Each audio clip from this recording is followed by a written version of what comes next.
I am running on freaking empty right now. Like I am on maybe some like headache medicine Right? and adrenaline from what I did at work, which is not going to be very interesting at all to No? anybody else. I don't think so. I mean, I think the only thing you need to know is I think we freaking killed it in there, so that was good. Nice. So yeah. So you've been it's kind of like when you've been studying for something. Let's say like a big test, right? Uh-huh. Like finals or something, right? And you study, and you're like, fuck, I don't know if I'm gonna do well or not. And then you take the test.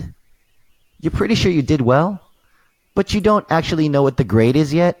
But you're just goddamn done. It's like glad it's over with, and that there's like a hit, like an endorphin hit or something that you get. Yeah, it's like that 5 minutes after you walk out of, the college classroom for your final and you're like, yes. Especially when it's the last final you have to take and then you're just, the whole fact that like you've got all summer ahead of you to do whatever you want. Mm-hmm. Yeah, that's a great feeling. Exactly. So I'm speaking your language. Oh, absolutely. Okay, good. Because college has been a while for me. I mean, it hasn't been. I mean, it's been closer for me, but I'm not Pacholo. Yeah, that's true. That's true. Exactly. Actually, for me, college like it's not as long as you may think it's been for me because I graduated from college. Now I'm looking like almost 10 years ago. Because I was kind of a slow, not a slow learner, but like I burned through classes really slow because I was working and going to school and then like changing shit up, and then I moved to a different state, and then I had to retake some classes again because my history classes didn't apply for that state. So, yeah. I had a little bit of that. I mean, nothing like what you had, but specifically the history classes not applying. We got pushed, my siblings and I, by my parents to be taking AP classes, Hmm. and it was hilarious for when we got to the school we were going to. Um, yeah, the vast majority of my AP classes just gave me elective credits, which were useless. Yeah, that's kind of weird. I feel the same way. Like I had some AP classes, and the draw was that, oh man, so this is gonna help you get ahead when you get to college because you'll have some credits under your belt already. Which I mean could have been true if I didn't fucking squander it. Like I went to college. So to give you some context, I graduated from high school in '99. Okay, Uh huh. and then I got my bachelor's in 2008. Right. So if you do the math on that, it's it's non-consecutive, those years, but it was a goal of mine that I had, and I was able to accomplish it eventually. So, and I mean, I think the important part is completing it. The how long it takes, is less important. I've got a couple friends of mine. mhm, They probably don't want to be named, so we're not going to name that sounds them. good. Yeah, they both took 7 and 8 years for Okay, various reasons. and So they I were mean, not doctors, right, or lawyers, no, like no, they're myself. I'm both. not a doctor or a lawyer. They were both doing a type of computer science program, like Okay, we did. Or I'm assuming you did computer science. I did computer science. Yes. All right, yeah. Yep. Okay. Yeah, and from at least for me, from what I can tell, I don't really think like yeah, looking back on it now, I may be slightly behind my peers potentially, but in some ways I could actually be ahead of some of them also in terms of just career trajectory. It's at the point now where it's very diminished the effects of college itself, Well, the actual content, especially like really, it's like what did you do in college? I just tell people college. They're like, all right, good enough for me. Let's go. Do you know how so to do I shit? don't. Yes. So So, how long have you been a senior consultant, or like I guess a senior person? I've been a senior person probably for about, I'd say Was it like like five, you left 6 years. REI, came to CGI, and you're a senior, or you're senior at REI? I can't remember anymore. We'll just say that I was, yeah, for 5 years at CJ as a senior, and then that's it. Yeah, let's go with that because I can't remember REI anymore if I was a senior or not then. Um, so 5 years. Hmm. Were you going somewhere with that or just? My point with that was going to be along the lines of I think for where you're at, I think you're where you need to be. Based off conversations, I don't really want to use people's names. So, say my supervisor. Yeah, that's cool. I had a conversation with her, kind of like career trajectory.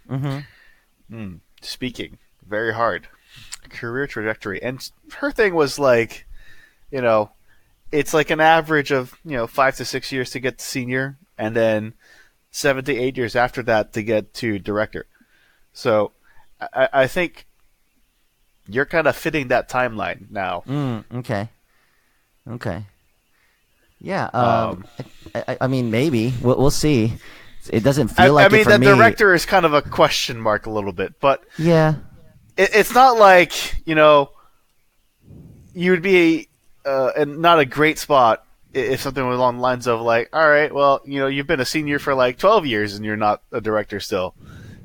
That would be not terrible, but not very inspiring either. It might say some things about my. It might mean that I have some issues that I need to shore up or something, or it's not normal. You'd say there'd be some extenuating circumstances behind why that is. I would be special, like the way you use special bus, kind of special maybe. I mean, is kind of what you're saying, which is cool. I mean, I'm not. I don't want to say that. I don't want to judge because I mean that's me. I'm judging.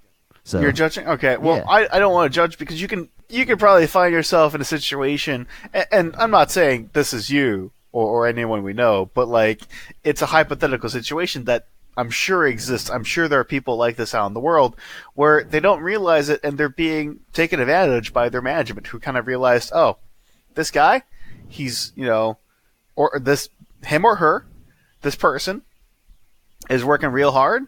He's doing everything we need him to do.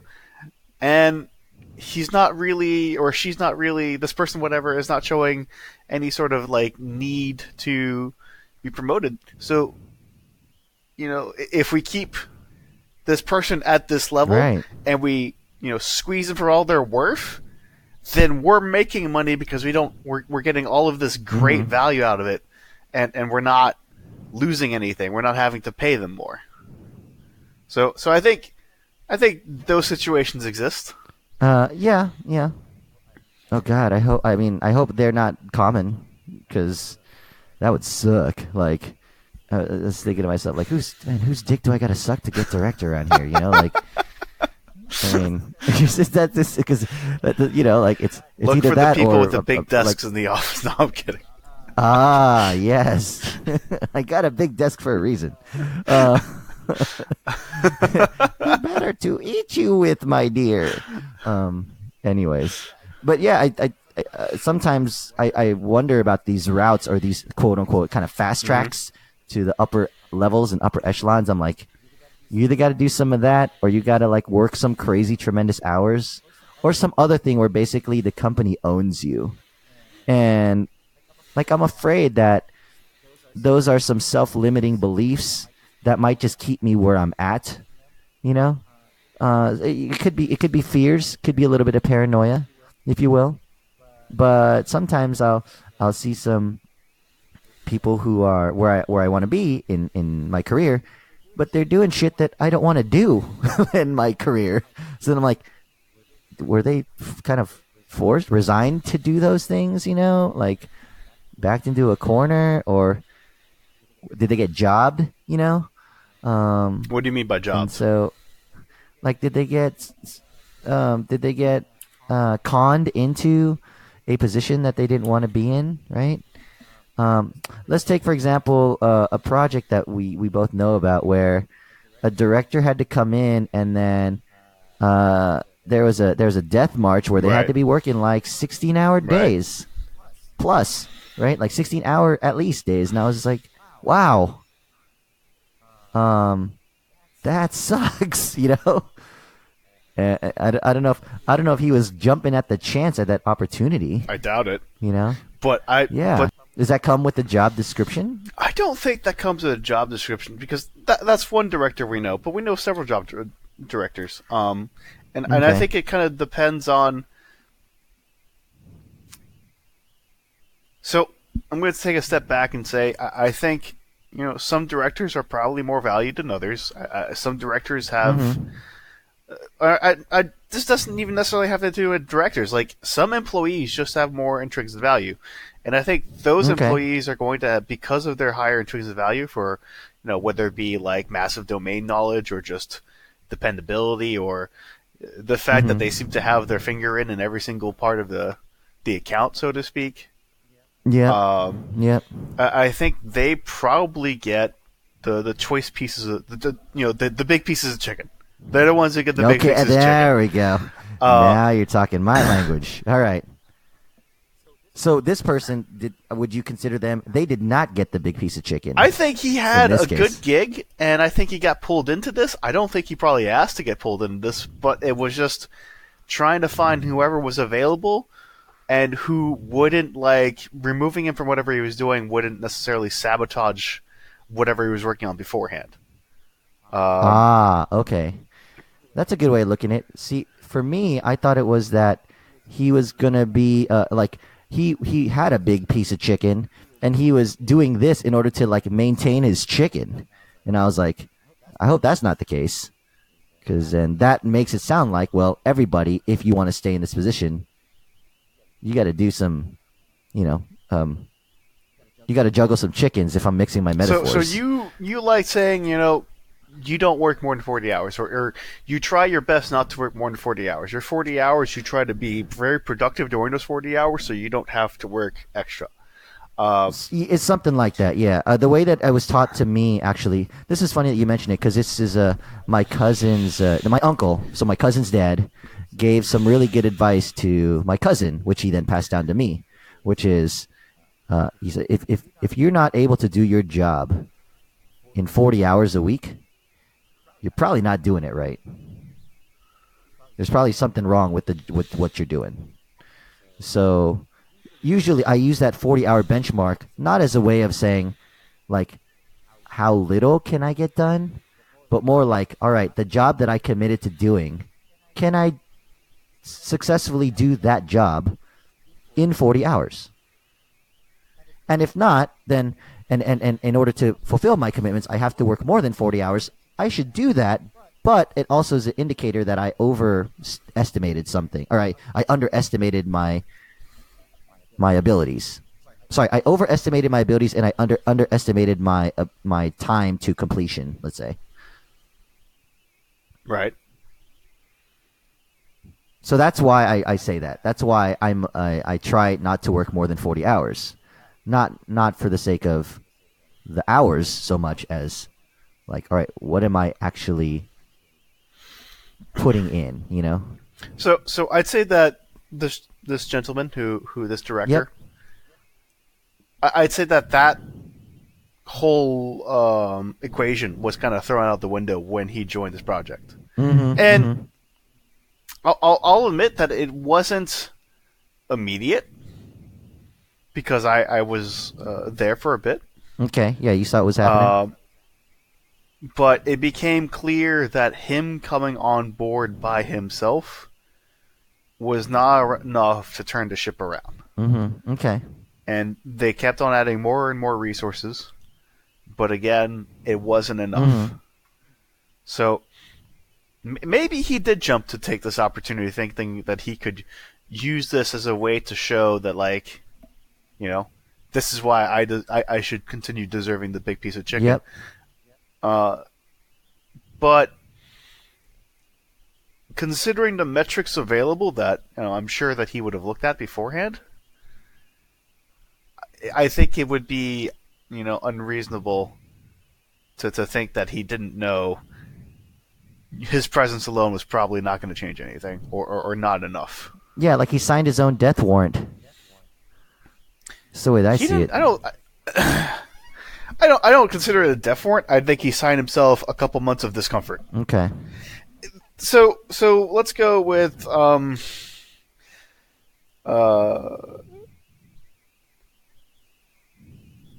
other director. We got to use like friend fake from names or shit. I don't know. Yeah, like I don't. Go ahead. Go ahead and describe, and then I'll give a fake name to this person. I'll go with Mr. L, our director from the other account, Mr. L. Okay, Mr. L. We'll go with that. Sure. You know who I'm talking Yes. about, right? Go ahead. So he had a thing he said once about crunch time and working extra hours. Oh, okay. That when he first said it, I kind of said bullshit. What I was talking to myself when what went through my head when I first heard it was bullshit. But the more I've thought about it, the more I kind of think to myself, it's not completely wrong.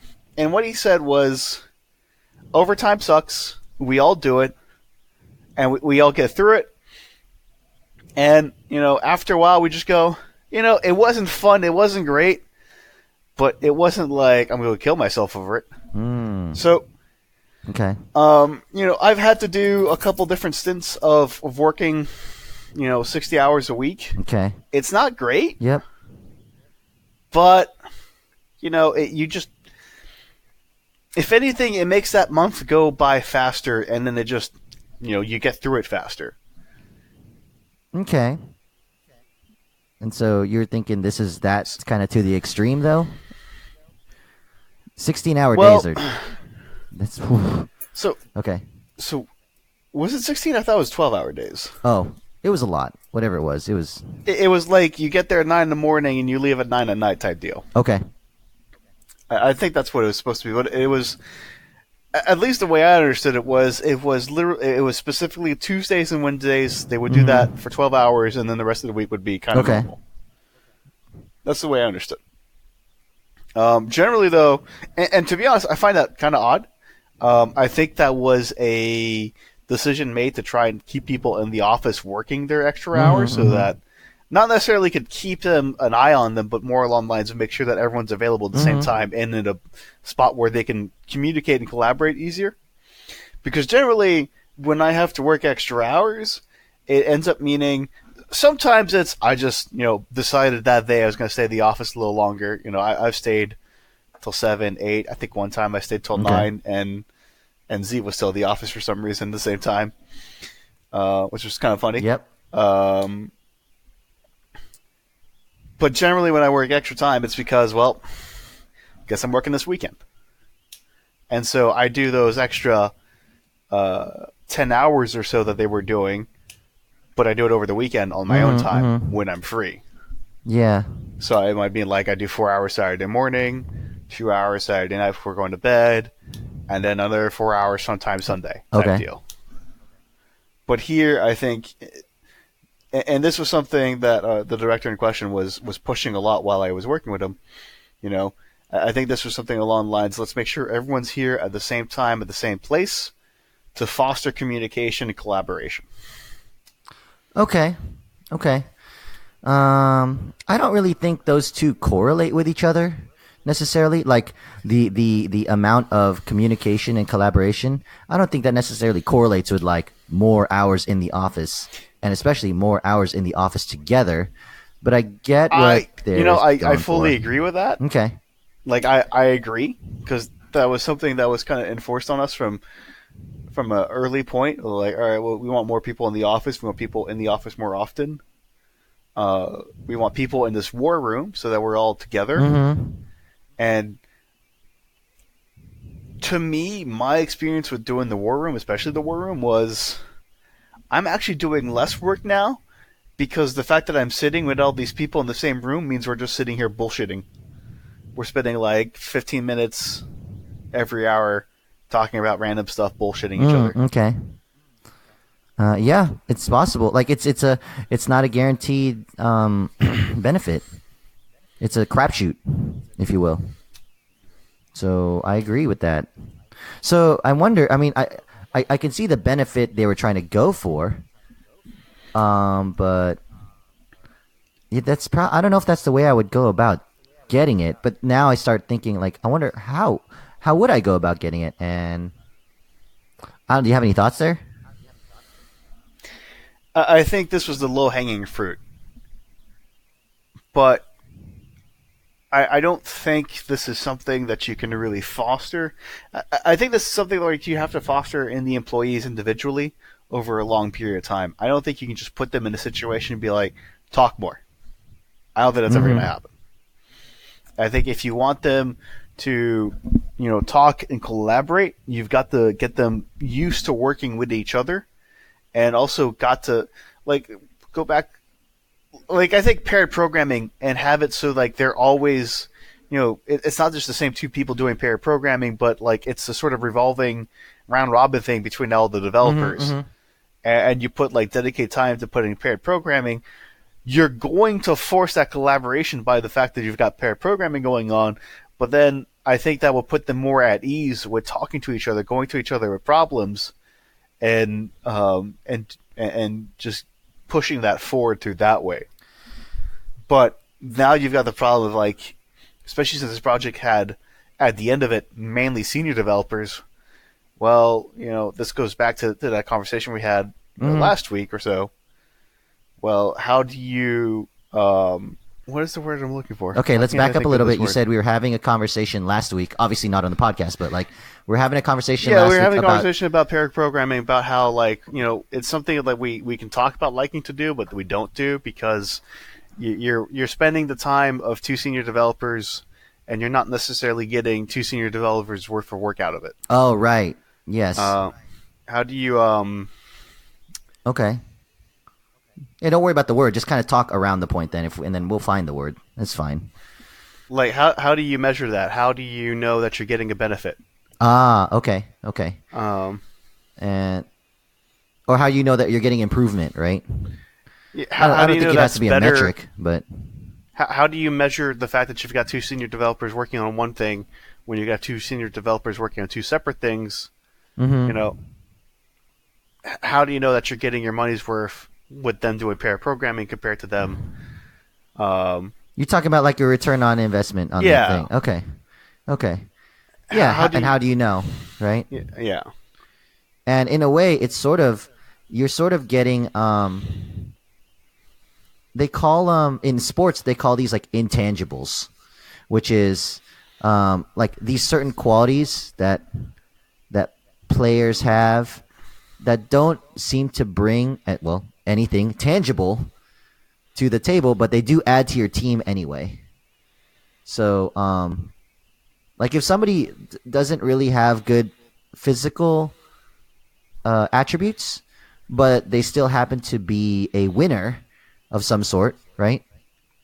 Then you would probably say they probably brought a lot of intangibles then, because they're winning, they're bringing the result, even though you can't quantify it to any of the tangible stuff they were bringing to the table. So I think pair programming is like that. Pair programming gives you a lot of intangible benefits, but because they're intangible, it's very hard to prove my statement is even right. And the only way you can prove it is based on a controlled experiment with two different groups, where one group is not pair programming, and then another group with a similar problem and similar skilled developers, are pair programming. I mean, at that point, you've wasted a lot, though, because now you've done a controlled experiment, which is expensive. So we don't have that because we're not in a lab. We're in a real world setting, and so it pair programming again it could be arguably another such technique like co-location, or stand-up meetings, or anything where people have to actually communicate what's going on, right? So sounds like an assault on Agile. It is. I mean, I'm not gonna just drink the Kool-Aid just because it's our Kool-Aid, but it's an assault on following formulas for the sake of following formulas. And Agile, especially in our world, has been formulized. So I mean, if they say to do something, but we've all observed, let's say something's working or not working, we should act upon that information. Like you said, it depends on. I think you mentioned that it kind of depends on the group, or maybe I might have heard it somewhere along the line where, they were trying to get your group to do something, but they didn't really consider your group's sort of unique properties. So it's an issue, I would say, and sometimes I guess like just allowing somebody to work more and be more co-located is a very brute force method to just get more out of people. By not actually trying to improve them, but just by trying to literally just how do I say it? Literally trying to them produce more output, but not even worrying about their efficiency. For example, okay, I'm known for giving really bad analogies, so I'm gonna give one. So Nice. let's say that you wanted some light in a darkened room, and you have a candle, right? Mm-hmm. And a candle gives you some light, sure, but it's not enough light. So maybe what you do is you just light a second candle. And it's not enough light. So maybe what you do is you light a third candle. You just keep lighting candles, and maybe hopefully it'll be enough light to illuminate the whole room.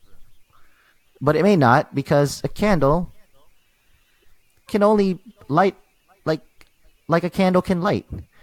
Now, if you had a lantern, let's say, right? A lantern, the properties of a lantern allow for it to, probably with the same amount of energy or less, illuminate more effectively. Does that make sense? Yeah. And now, instead of that, let's say you had like a diode, right? Like an LED, right? Light emitting diode. Right. Yeah. Probably same thing, right? With the same amount of energy, or maybe even way less, you get way more light, right? Right. So the thing is, in an ideal world, in my world, I think if you're on a project and your output is like a candle, what would be great is if somebody can help you develop yourself to be able to output more like a lantern, and then at some point eventually output like a diode. Right. Okay? But instead, I think what happened in this case is if you're lighting like if someone's lighting like a candle, they're like, well, I guess they could just light it like a candle. So let's just add other things to the equation, and hopefully we just, through the sum of all that, we're gonna get what we need. We're gonna get the power output we need. And so they just keep adding, and then maybe what they add, they end up adding another candle, and then another one, and another one. But then like they don't actually develop those people. They're also adding mirrors. Don't forget the mirrors. Okay, and mirrors, exactly. They're adding things that, but the thing is, they're not. They're just adding pieces instead of, like, they're adding externally, right? They're not developing internally. Right. And so that is what I think is the problem, because when the project is done, the candle is still a candle. You didn't really learn anything from that. You're going to run into the problem again. And I think that So- definitely happened. But I think at where they were in the project because of decisions made beforehand, and I'm not trying to defend this project. No, I get it. But it's were just a they, study. because of what happened, because of decisions made beforehand, I think they felt like they didn't really have a choice. They didn't have time to try and develop these people. Yeah. They didn't have the time. They didn't have the money, and so decisions were made in terms of what's the fastest that we can implement that will give us our hopefully best trade-off. Without going of,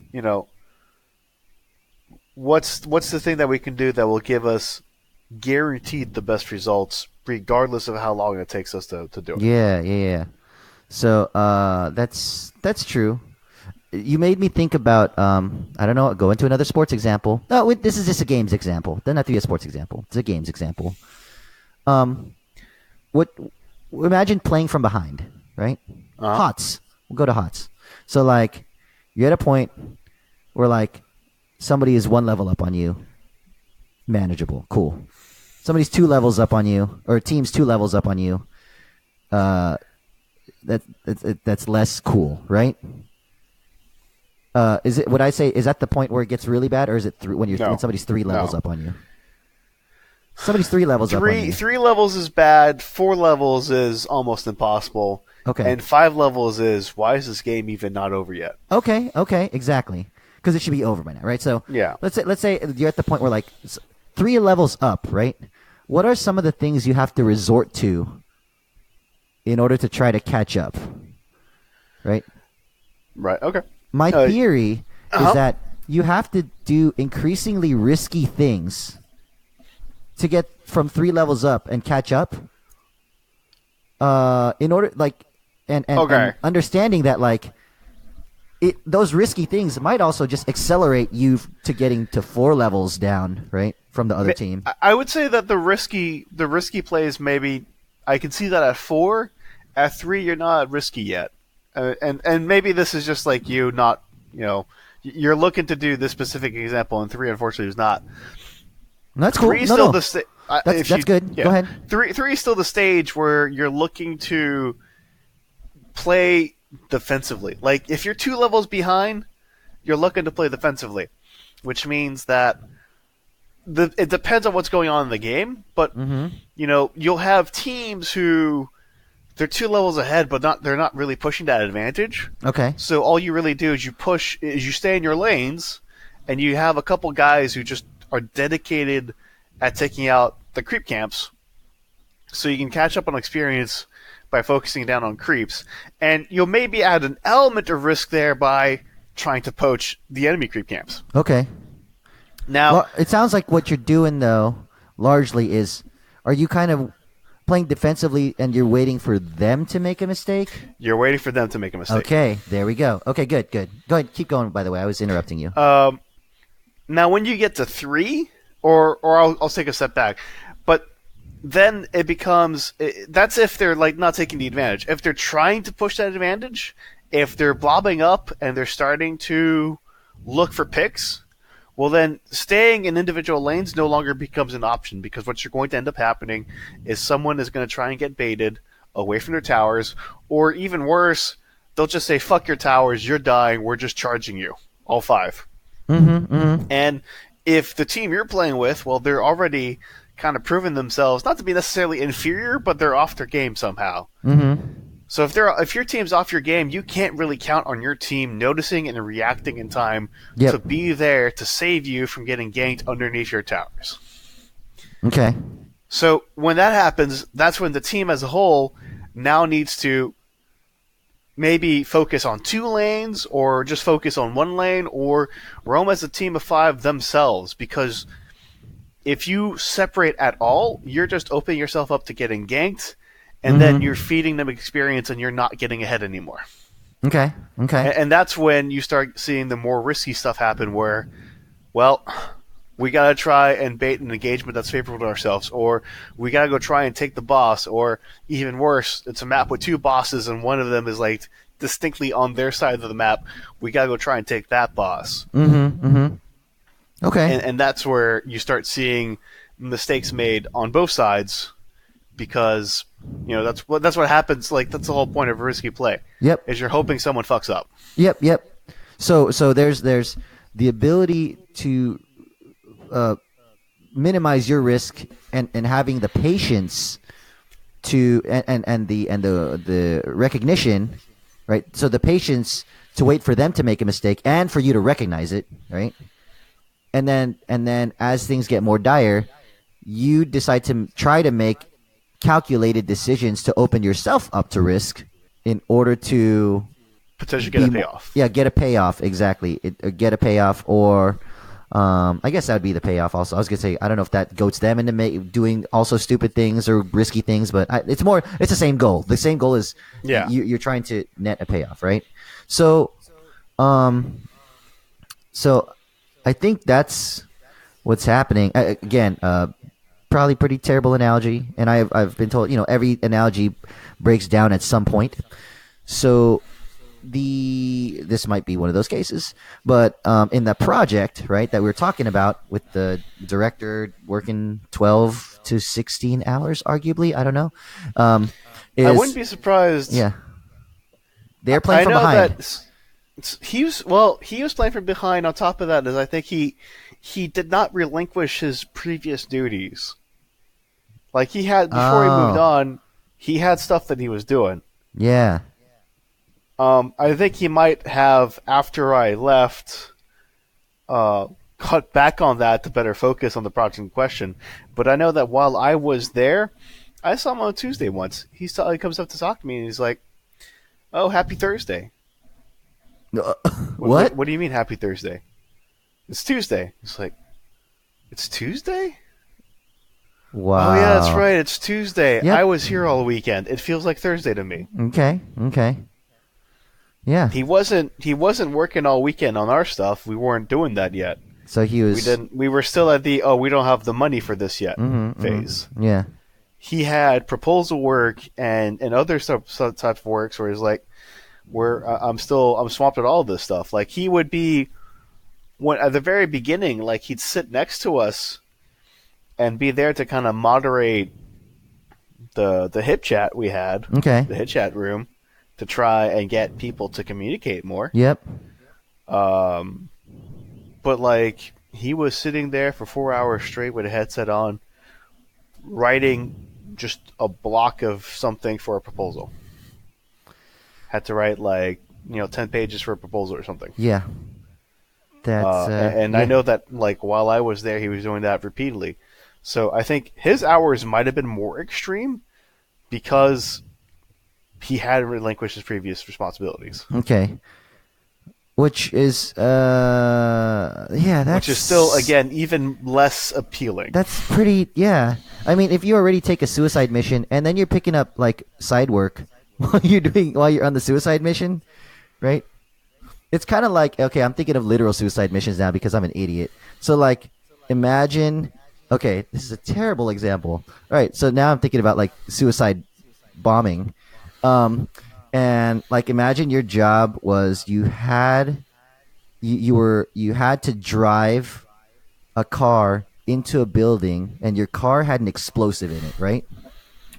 But then in the middle of that shit, you have Uber open so that you can pick people up and like drop people off to places and perform that duty. Like there's no way if somebody, again, terrible example, I don't know why I'm bringing this up, but like there's no way that the group that assigned you the task of terrorizing, like there's no way they can expect you to succeed because you did not. Well, I think I'd say it depends on the responsibilities that they were assigned. At that point in time, his responsibilities I think were more along the lines of taking over project manager. You know, the project used to have a director overseeing the project management. Mm-hmm. He had to step away. We spent 6-8 months with no director oversight. So I think he at first came in to kind of fulfill that role. Yeah. Okay. But then as things continue to deteriorate, because things generally always get worse before they get better. Okay. Then he had to continue picking up that slack. So you're thinking he signed up for what he thought was a very temporary gig to backfill or something? I don't think he was expecting it to be temporary. I mean, it depends on your definition of temporary. I think he expected it to take at least 6 months. I don't think he was going in being like, I'll do this for 3 months and then it's done. Because that wasn't the time frame anyways. I think he might have gone, okay, I'll do this for 6 to 7 months, and then instead he's been doing it for more like 10 months. Yeah. That I could see. But yeah. I guess it depends on your definition of temporary at that point.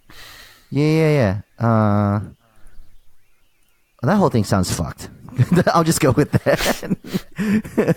Which I'm sure, anybody listening would have been like, you think? Reason I mean, I had a funny conversation about that. Like, I got brought into a meeting with that team yesterday. Oh. And it came down to this. I guess who you'd probably describe as the current tech lead. Uh-huh. He's taking the next 2 days off for I don't know why. Personal reasons. I didn't ask. Yeah. Whatever. He's taking the next 2 days off. He's not going to be in the office. Yep. And they need to deliver a deployment package to our staging server. And we do this through an FTP site Mm-hmm. that is maintained by the guys who host our staging server.